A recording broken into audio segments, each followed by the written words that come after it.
আজ থেকে ঠিক 1 বছর পর আপনি কোথায় থাকবেন সেটা নির্ভর করছে আজ আপনি কি করছেন এবং কি সিদ্ধান্ত নিচ্ছেন তার উপর।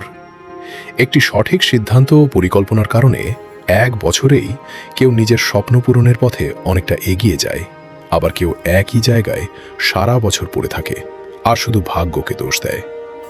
কিন্তু পরিবর্তন একদিনে আসে না। প্রতিদিনের ছোট ছোট অভ্যাসই একদিন বড় সাফল্য নিয়ে আসে।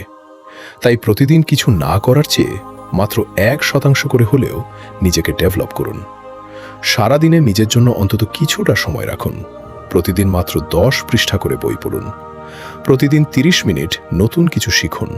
প্রতিদিন 20 মিনিট ব্যায়াম করুন এবং প্রতিদিন একটি খারাপ অভ্যাস ত্যাগ করার চেষ্টা করুন। এভাবে নিয়মিত ডেভেলপ করতে থাকলে 1 বছর পর যখন পেছনে ফিরে তাকাবেন, তখন বুঝতে পারবেন এই ছোট ছোট অভ্যাসগুলোই আপনার জীবনে কতটা পরিবর্তন এনে দিয়েছে। ভিডিওটি ভালো লাগলে একটি লাইক দিন আর এমন আরও নতুন নতুন ভিডিও দেখতে চ্যানেলটি সাবস্ক্রাইব করে বেল আইকনটি অন করে রাখুন।